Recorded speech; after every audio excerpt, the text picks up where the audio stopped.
The afternoon sun was hot on my neck, the kind of heat that promises a thunderstorm.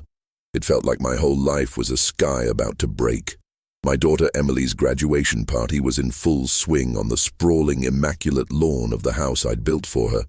Laughter tinkled like wind chimes. Men in crisp linen shirts held glasses of champagne, and women in bright summer dresses moved like flowers in a breeze. And then there was me, John Miller, in my best, but still simple, button-down shirt and trousers that have seen better decades. My hands, calloused and thick from 40 years of carpentry, felt like clumsy tools I didn't know where to put. I was standing by the big oak tree I'd insisted on saving when we cleared the lot. Its shade was a small comfort. My chest was tight, a familiar knot of pride and pain. Pride for Emily, with her master's degree in business, a piece of paper that cost more than my first 2 houses combined. Pain because in this world she now occupied, I felt like a ghost. My son-in-law, Daniel, moved through the party like a shark, all polished teeth and smooth confidence. He was a financial advisor, a man who built fortunes with clicks on a keyboard, a world away from the splintered wood and aching back of my reality. He spotted me, and his smile tightened. He glided over, a half-empty champagne flute in his hand. "John," he said, his voice a low, clipped murmur meant only for me. "Good of you to come." It wasn't a welcome. It was an acknowledgement of an inconvenience. "Wouldn't miss it for the world, son," I replied, my own voice rough as unsanded pine.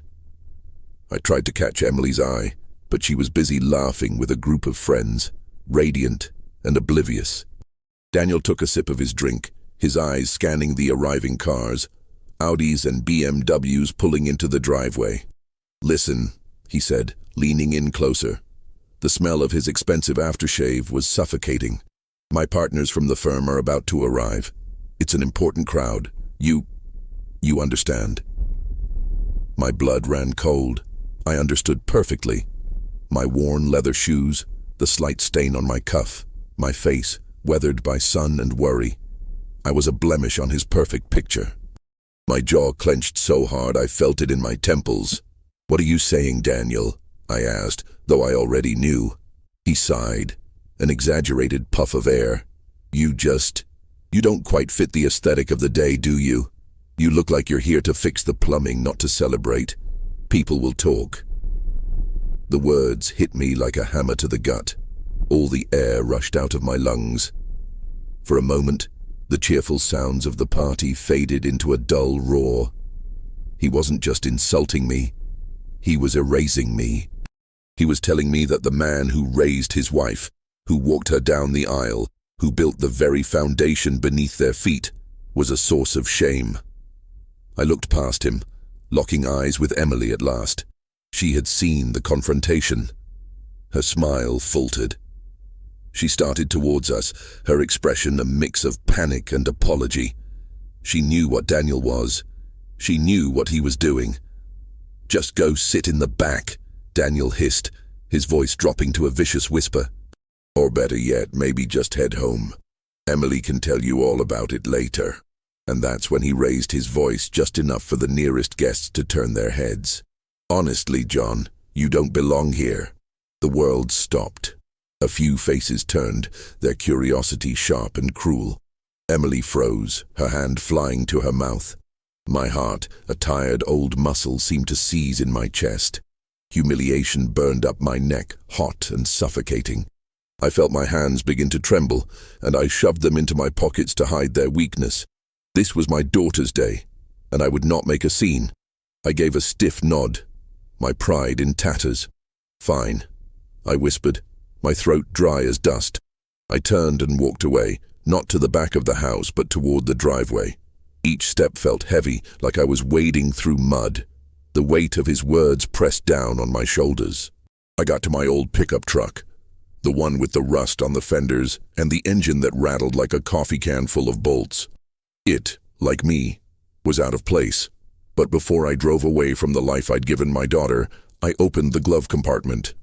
My hand brushed past old receipts and a tire gauge, settling on a worn, cracked leather folio. I pulled it out.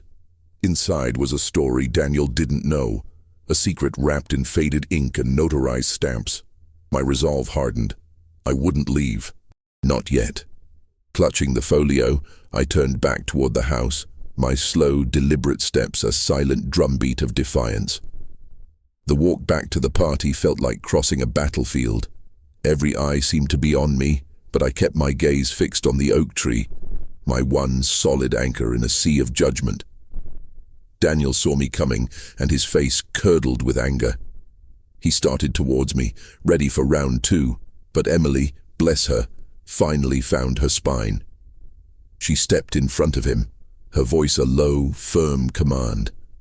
"Stop it, Daniel, not now."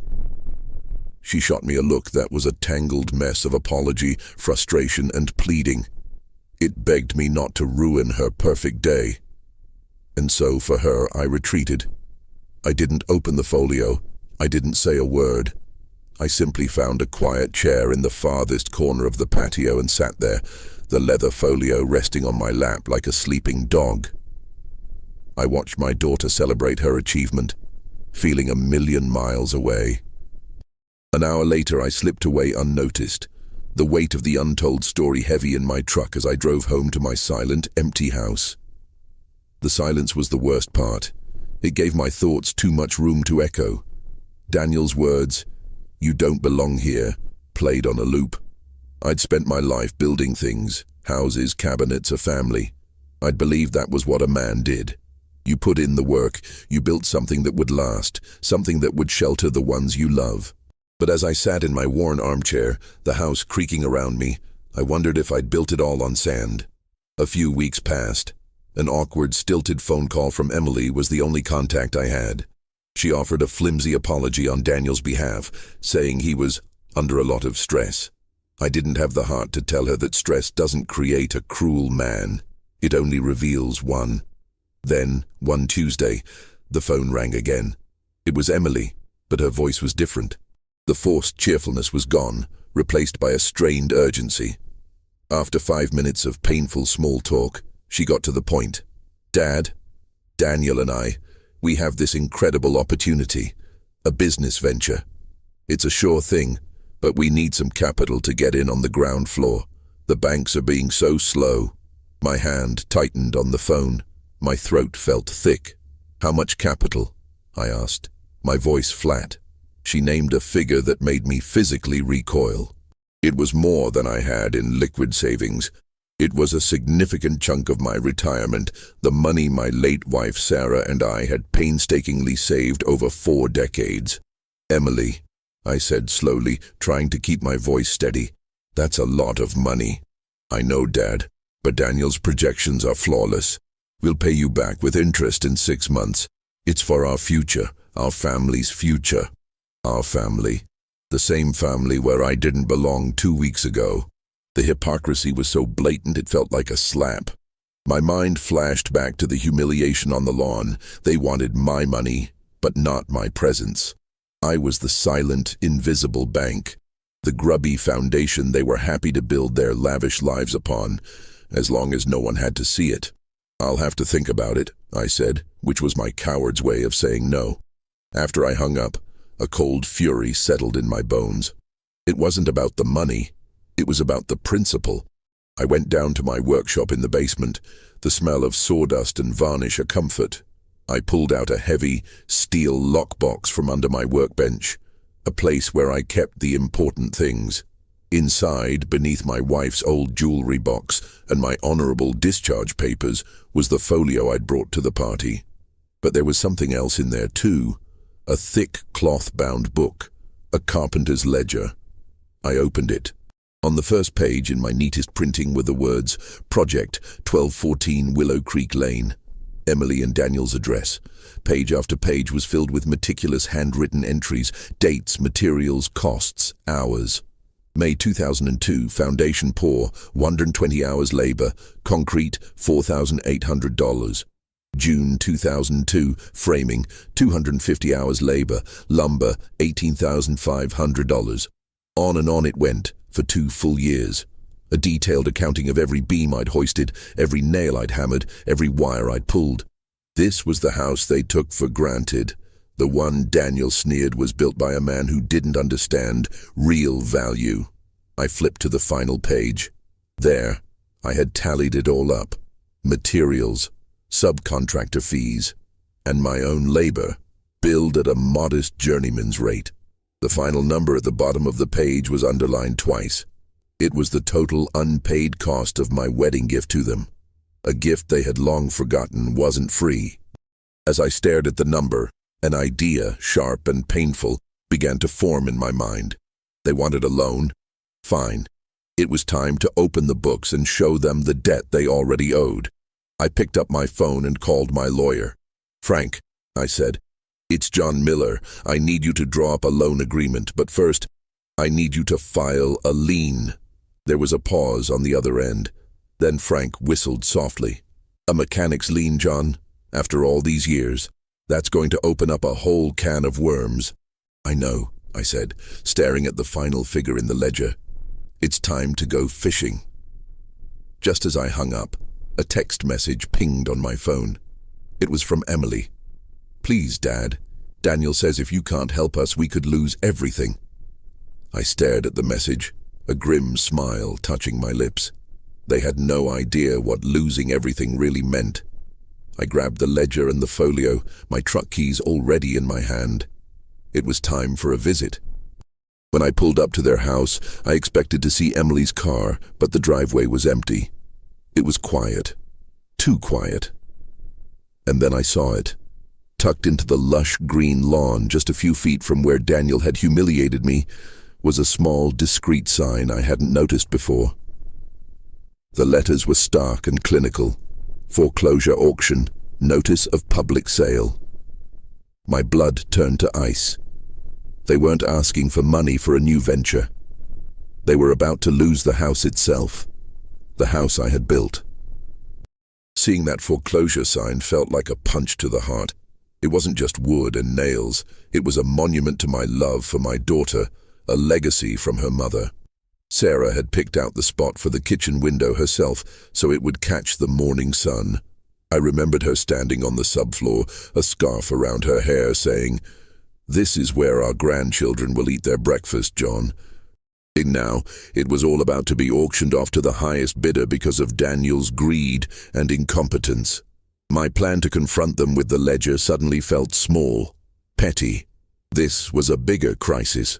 For a moment, the father in me rose up, an instinct to protect and to save.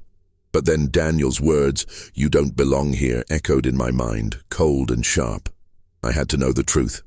I parked my truck down the street and walked up the stone path, the ledger and folio feeling like a heavy shield in my hands. The front door was unlocked. I hesitated, my hand on the brass knob I'd installed myself. This was their home, but it was also mine in a way no deed could ever capture. I pushed the door open and stepped inside. The house was eerily silent. Light streamed through the large windows, illuminating dust motes dancing in the air. The grand foyer, usually so vibrant, felt cold and hollow. "Emily," I called out. "Daniel?" My voice echoed in the emptiness. It sounded old, tired. As I walked through the house, I saw the subtle signs of decay. Not in the structure, my work was solid, but in the life within it. A stack of unopened mail sat on the kitchen counter, topped with letters in menacing red print. In the living room, empty wine glasses were clustered on the coffee table. The air was stale, thick with unspoken anxiety. This wasn't the home of a happy, successful couple. It was a place holding its breath. I ended up in Daniel's home office. It was a temple to his ambition, sleek modern desk, oversized computer monitors, framed photos of him shaking hands with smiling, important-looking men. On his desk, almost comically prominent, was a large glossy brochure for a luxury resort in the Cayman Islands. Paradise Equity Partners, the cover read. This must be the sure thing venture. Next to it lay a stack of documents. My hands trembled slightly as I picked up the top one. It was a loan application, and it had been denied. Underneath it was another, denied, and another. All denied. My gaze drifted to an open bank statement on one of the monitors. The balance was shockingly low, a few $100s.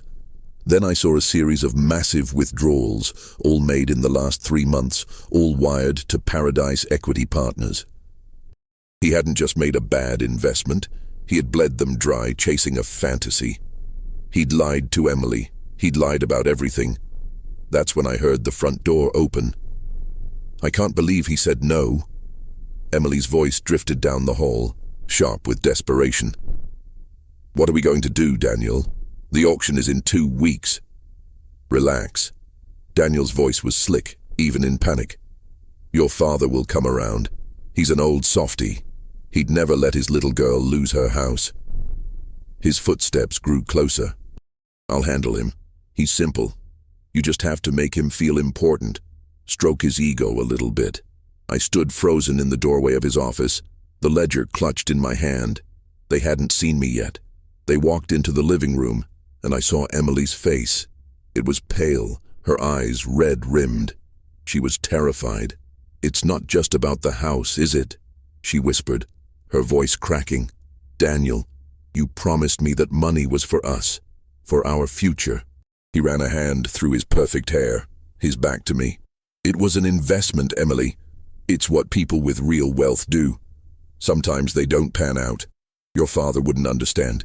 He thinks wealth is something you hide under a mattress. He laughed, a short, bitter sound. He still has the first dollar he ever earned, I bet. Probably keeps it framed next to his hammer. That was it. That was the final crack in the dam. My anger, which had been a slow-burning coal, now roared into a flame. The love, the labor, the memory of Sarah. He had mocked it all. He had turned my daughter into a co-conspirator in his deceit and was now painting me as a fool. I stepped out from the office, holding the ledger out in front of me. You're wrong, Daniel, I said, my voice dangerously calm. I don't keep it framed. They both spun around.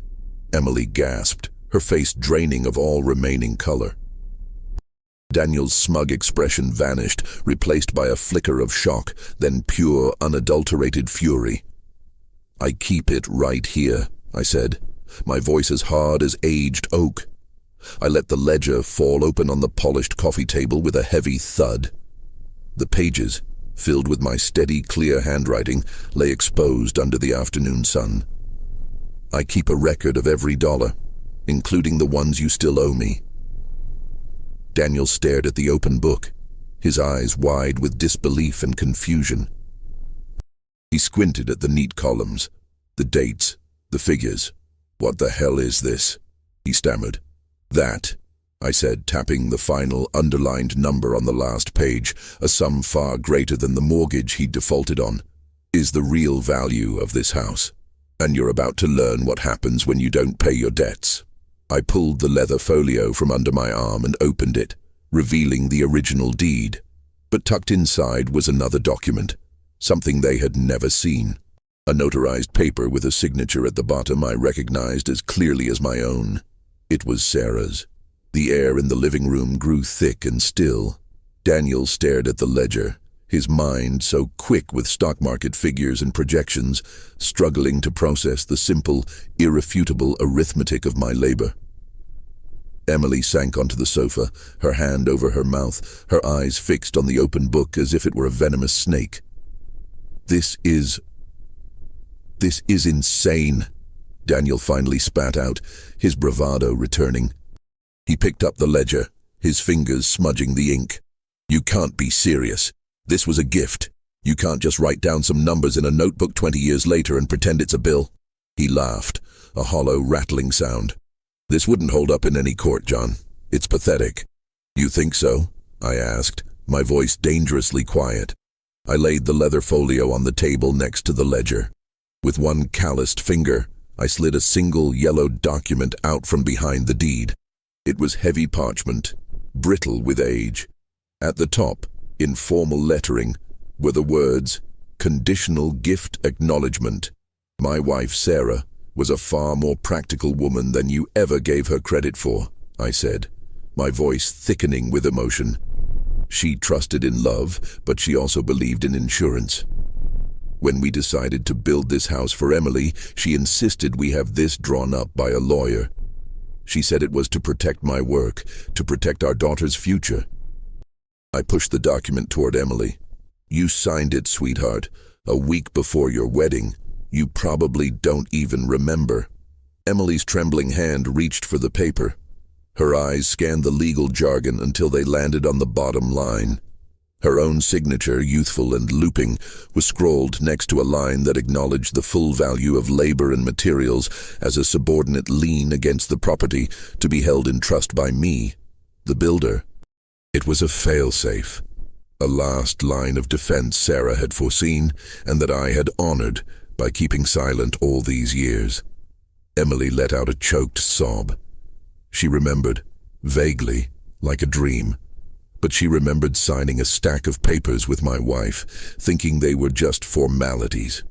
Daniel snatched the paper from her. His face went from disbelief to a ghastly shade of white as he read it. The document transformed my ledger from a sentimental artifact into a legally binding record of debt. A debt that, according to this, he had implicitly assumed when he married Emily and took co-ownership of the house. This can't be legal, he stammered, his eyes darting between me and the paper. A lien? You're telling me you've had a lien on my house all this time? Our house. I corrected him gently. And now, the bank's house, or so they think. I leaned forward, my knuckles white as I gripped the edge of the coffee table. I called my lawyer this morning, Daniel. He filed the lien. It predates your mortgage by 2 decades. That means I'm the primary creditor. The bank can't auction this property without paying me in full first. And judging by your bank statements, I nodded towards his office. You don't have the money to pay the bank, which means they sure as hell don't have the money to pay me. The truth landed with the force of a physical blow. The foreclosure, his failed investment, the web of lies. It all collapsed on him at once. He, the master of finance, had been outmaneuvered by an old carpenter with a pencil and a promise made to his dead wife. His face contorted into a mask of pure rage. This wasn't just a financial loss. It was a mortal wound to his ego. He turned on me, his voice shaking with fury. You did this. You planned this. You were just waiting for me to fail. No, son, I said, my heart aching for the man he could have been. I was praying you would succeed. I was hoping I'd go to my grave and this piece of paper would turn to dust in a lockbox. But you humiliated me. You disrespected my daughter. You gambled away the home my wife dreamed of, and you scorned the very hands that built it. You didn't just fail financially, Daniel, you failed as a man. Suddenly the front doorbell rang, its cheerful chime a jarring intrusion. Through the glass, I could see a man in a crisp suit holding a briefcase. The foreclosure agent. Daniel's face twisted into a smirk. He straightened his tie, a glint of desperate hope in his eye. It's too late, old man. The process has started. You and your dusty papers can't stop it now. He strode to the door and flung it open. Mr. Archer? The agent asked, looking at Daniel. That's me, Daniel said, puffing out his chest. We're ready to cooperate. The agent glanced down at a document on his clipboard, a frown creasing his brow. He looked from Daniel to me, a look of confusion on his face. I'm sorry. There must be some mistake, the agent said, his gaze settling on me. He took in my work shirt, my calloused hands. The primary lien holder on this property is listed as John Miller. Are you John Miller? I met his eyes and gave a slow, steady nod. The agent's professional demeanor faltered. He looked back at Daniel, then at the magnificent house, and finally back to me, the simple man standing in the foyer. A new dawning understanding was spreading across his face. Sir, the agent said, his voice now laced with a newfound respect. It seems we have a major problem. According to our legal department, this foreclosure is dead on arrival. We can't touch this house. Apparently, it belongs to you. Daniel stood frozen in the doorway, the agent's words hanging in the air like smoke. Belongs to him? He echoed. his voice a strangled whisper. The color drained from his face, leaving behind a pasty, sickly pallor. All the confidence, all the arrogance that defined him, shattered in an instant. The agent, a man named Henderson, nodded curtly. The lien filed by Mr. Miller predates any mortgage your bank issued. Legally, he has first claim. The bank's position is subordinate. They can't seize the asset to cover your debt without satisfying his first. Since the lien amount far exceeds the market value of the home after what you owe the bank, they have no profitable path forward. The foreclosure is stayed, effective immediately. He gave me a respectful nod. Mr. Miller, your lawyer, Mr. Franklin, will be in touch. Have a good day. And with that he turned and walked away, leaving a cavernous silence in his wake. The heavy front door clicked shut. In that small sound, Daniel's entire world collapsed. He staggered back, leaning against the wall for support, as if his legs could no longer hold him. Emily, who had been watching the scene with wide, tear-filled eyes, let out a sound that was half gasp, half sob. I didn't feel triumphant. I just felt tired. A deep, bone-weary exhaustion. This was the moment I had both dreaded and, in a way, prepared for. It was the moment of reckoning. What do you want? Daniel asked, his voice barely audible. The fight had gone out of him. He looked small, defeated. Money? Is that it? You want money? I shook my head slowly. It was never about the money, Daniel. It was about respect. For my work. For my wife's memory. For my daughter. My gaze shifted to Emily. She wouldn't look at me. Her eyes were fixed on the floor, her shame a palpable thing in the room. I called a family meeting, I said, my tone leaving no room for argument. My lawyer's office, tomorrow at 10. Be there. I turned and walked out, leaving the ledger and Sarah's document on the coffee table, stark, silent witnesses to their ruin. The next morning, the lawyer's office was a cold, sterile environment of polished wood and muted tones. Frank, my lawyer, a man I'd known since Little League, sat at the head of a long conference table. I sat to his right. Emily and Daniel sat opposite us, looking like they hadn't slept. Daniel's expensive suit seemed to hang off him, and Emily's face was puffy from crying. Frank cleared his throat. Let's be clear about the situation, he began, his voice calm and professional. As the primary lien holder, my client, Mr. Miller, effectively controls the property at 1214 Willow Creek Lane. The bank has already contacted me to negotiate. They are, to put it mildly, in a very difficult position. They cannot sell the house. They cannot evict you without Mr. Miller's consent. But your debt to them remains, and it is accruing interest and penalties daily. He paused, letting the severity of their predicament sink in. Daniel just stared at the tabletop. However, Frank continued, my client is not an unmerciful man. He has instructed me to offer you a way out, a way to avoid total financial ruin and bankruptcy. He slid 2 slim folders across the table, one for Emily, one for Daniel. Mr. Miller is prepared to buy out the bank's interest in your mortgage, Frank explained. He will pay off your debt to them in full. In exchange, you will sign over the deed to the property to a new legal entity. A flicker of hope ignited in Daniel's eyes. So he's just taking the house? We walk away, debt-free? The thought of escaping the consequences so easily brought a touch of his old arrogance back. Not quite, Frank said, a steely edge to his voice. He tapped the folder. You will sign the deed over to the Sarah Miller Family Trust. My client is the trustee. The trust will be the legal owner of the house. And what does that mean for us? Emily whispered, her first word since entering the room.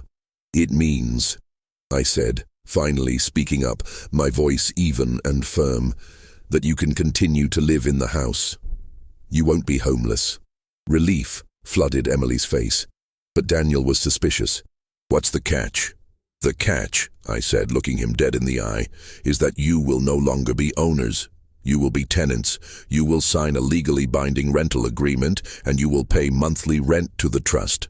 The rent will be set at a fair market value, identical to the mortgage payment you were failing to make. Daniel's jaw dropped. Rent? You want me to pay you rent to live in my own house? It's not your house anymore, Daniel, I replied, my voice unwavering. It is the house your father-in-law built, now owned by a trust named for the woman whose memory you dishonored. The rent you pay will slowly, over many years, repay me for the debt I am assuming on your behalf. It will replenish my retirement fund, the one you asked to borrow from to fund your get-rich-quick schemes. The poetic justice of it was stark, brutal, and undeniable. He wouldn't be a homeowner. He wouldn't build equity. He would be a renter, beholden to me, the man he deemed unworthy of an invitation to his own party. Every month he would have to write a check that acknowledged his failure and my sacrifice. "This is your one and only offer," Frank said, closing his folder. "You either accept these terms or Mr. Miller will let the bank begin bankruptcy proceedings against you. You will lose the house anyway. Your credit will be destroyed for a decade, and I can assure you, the bank's lawyers will be far less accommodating than we are. You have 24 hours to decide." He stood up, signaling the end of the meeting. I stood as well, my chair scraping softly against the floor. I looked at my daughter, her face a mask of shock and despair. The choice wasn't just financial, it was a choice about her life, her husband, and the values she wanted to live by. As I walked toward the door, Emily's voice, small and broken, stopped me. "Dad, wait!" I turned. She was on her feet, the folder shaking in her hand. I need to talk to you. Alone." I told her to meet me at the workshop. It's my sanctuary, the only place where the world makes sense. When Emily arrived an hour later, she looked hesitant, standing at the top of the basement stairs as if she were a child again, afraid of the dark. The air hung thick with the smell of sawdust and old varnish, the scent of her childhood. "Come on down," I said gently, not looking up from the piece of oak I was sanding by hand. The rhythmic scrape of sandpaper on wood was a calming sound in the tense silence. She descended the wooden stairs, her footsteps echoing softly. She walked over to my workbench, the one I built the year she was born. Her fingers traced the rings and coffee stains on its surface, a roadmap of my life's work. She was silent for a long time, watching my hands move back and forth over the wood. Finally, she spoke, her voice thick with tears. "I am so sorry, Dad." I stopped sanding and set the block down. I looked at her, really looked at her, and saw not the ambitious, polished woman from the party, but my little girl, lost and hurting. "I'm so ashamed," she continued, the words tumbling out in a rush, "of how I let him treat you, of how I stood by and said nothing. I saw what he was doing and I let him. I was afraid of losing this life he'd built for us, this perfect, shiny life. But it wasn't real, was it? None of it. A house is only as strong as its foundation, Emily," I said, my voice rough with emotion. "You two built your life on money and appearances. I tried to give you a foundation of love and hard work, but you let him pave it over." Tears streamed freely down her face now. "He changed me, Dad, or I let him change me. I started to believe that your world, our world, was small, that what you did with your hands wasn't as important as what he did with numbers on a screen. I forgot what real value was. I am so sorry I ever made you feel like you didn't belong."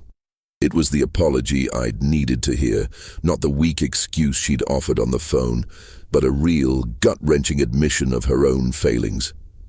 I felt a lifetime of quiet resentment begin to melt away. I pulled her into a hug, her small frame shaking with sobs against my chest. I held her for a long time, the way I used to when she was a little girl and would fall and scrape her knee. "I love you, Dad," she whispered into my shirt. "I know you do, sweetheart. And I love you," I replied, my own eyes burning. "That's why I have to do this. This isn't about punishment, it's about teaching a lesson that should have been learned a long time ago."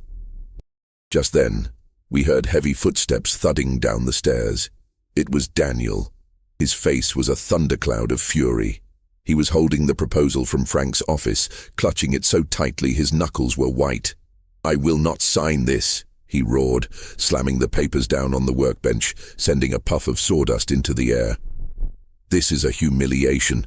I will not be a tenant in my own home paying rent to you. I'd rather declare bankruptcy. We can walk away, Emily. Start over somewhere else. Somewhere far away from him." He pointed a shaking finger at me. His rage was that of a cornered animal. In his world, a man who lost his wealth had lost everything. He couldn't comprehend a world where dignity and integrity were the real currency. Emily pulled away from me, wiping her eyes. She looked at her husband, at his contorted, furious face, and then she looked at me, standing tall and steady beside the workbench that had provided for her entire life. She saw the two worlds, the two foundations, laid bare before her, one of smoke and mirrors, the other of solid, dependable wood. I didn't say a word. I didn't have to. The choice was entirely hers. I watched as something shifted in my daughter's eyes. A flicker of fear, yes, but underneath it, a spark of the resilient, strong-willed girl I remembered. The girl who wasn't afraid of a little sawdust. "No," Emily said, her voice surprisingly strong. Daniel's tirade stopped short. "No, what do you mean, no?" "I mean no, Daniel. We are not starting over. You can leave if you want. You can declare bankruptcy and walk away. But I am not leaving. This is my home. My father built it. It's the only real thing we have left." She picked up a pen from the workbench, her hand no longer shaking. She clicked it once. The sound was as final as a judge's gavel. She turned to the signature page of the rental agreement. Daniel stared at her, utterly aghast. "Emily, you can't be serious. Are you choosing him over me?" She looked at him, her expression filled with a sad, newfound clarity. She didn't answer his question directly. Instead, she just said, "I'm choosing a real foundation, Daniel. I'm choosing to pay my debts." She leaned over the workbench, the one I'd built for her future, and signed her name on the dotted line. 6 months passed. The leaves on the great oak outside the house at 1214 Willow Creek Lane turned from green to gold, then fell, carpeting the lawn. The house from the outside looked the same, but on the inside, everything was different. Daniel was gone. True to his word, he couldn't stomach the humiliation. He packed his bags a week after Emily signed the papers, accusing her of betraying him. He chose bankruptcy in the scorched earth path of a proud man who couldn't admit defeat. I heard he moved out of state, trying to rebuild his perfect, shiny life somewhere else. I wished him no ill will. He was simply a chapter in our family's story that had now closed. Emily stayed. At first it was hard. She was alone in that big house, surrounded by the ghosts of a life she no longer had. But slowly, with each passing week, she began to find herself again. She sold her expensive car and Daniel's designer furniture. She took a job, a modest but steady position at a local non-profit. And every month, on the first of the month, a check would arrive in my mailbox. Payment from my daughter, my tenant. Our Sunday dinners became a ritual. Not at her grand dining table, but at my small, simple kitchen table. We'd cook together, talk about her work, about my projects in the workshop. We were rebuilding not just her life, but our relationship, one conversation at a time. The awkwardness was gone, replaced by a quiet, comfortable understanding. One crisp Sunday afternoon, she arrived with a small toolbox. "The leg on the chair in the breakfast nook is wobbly," she announced, a wry smile on her face.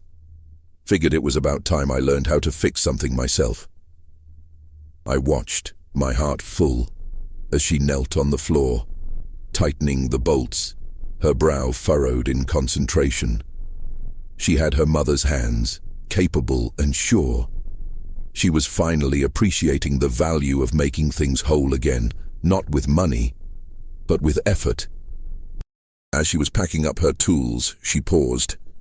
"Dad," she said, her tone serious, "the money from the rent. I know it's for repaying you, and I am so grateful. But I want to see the trust document sometime. I want to understand how it all works. For the future." A slow smile spread across my face. It was the moment I'd been waiting for. I went to my old roll-top desk and pulled out the file for the Sarah Miller Family Trust. I handed it to her. "It's all in there," I said. "The deed, the title, the articles of the trust. Read it all." She sat at my kitchen table and began to read, her finger tracing the legal language. She saw how the trust was structured, how the house was protected as an asset for future generations, for my grandchildren, should she ever have any. She nodded, understanding, and then she got to the final page, the addendum detailing the financial flows. Her eyes widened. She read the paragraph once, then twice, her breath catching in her throat. She looked up at me, her face a picture of stunned disbelief. "Dad, what is this?" "Read it aloud," I urged gently. Her voice trembled as she read. "For every dollar paid in rent to the trust by the designated tenant, a matching dollar will be contributed by the trustee, John Miller. All funds will be held in a diversified investment account, with the sole beneficiaries being the legal grandchildren of Sarah and John Miller." She stared at me, the documents forgotten in her lap. You're matching every payment I make?" I nodded, my eyes stinging. "Every single one. Emily, I don't need your money. My retirement is fine. This was never about getting paid back. It was about you paying it forward." I reached across the table and took her hand. "That house wasn't just a gift for you. It was a gift for our family, for the generations to come. Your mother wanted our grandchildren to have a foundation, a head start in life. Your rent payments aren't just repaying a debt, sweetheart. You're building their future, and I'm building it right alongside you." The final piece clicked into place for her. The lesson wasn't about shame or punishment. It was about responsibility, legacy, and the true meaning of family wealth. Not as a number in a bank account, but as a chain of love and provision passed down through time. Tears welled in her eyes, but this time they weren't tears of sorrow. They were tears of understanding, of gratitude. I got my wish. The memory of my wife wasn't just protected, it was now the cornerstone of our family's future. I hadn't sought revenge on Daniel. I'd simply set a new, unshakable foundation for my daughter. Looking at her, her face glowing with a quiet strength I hadn't seen in years, I knew I finally belonged again. Not at a fancy party on a manicured lawn, but right here, at a simple kitchen table, building a future with my daughter, just as Sarah and I had always dreamed.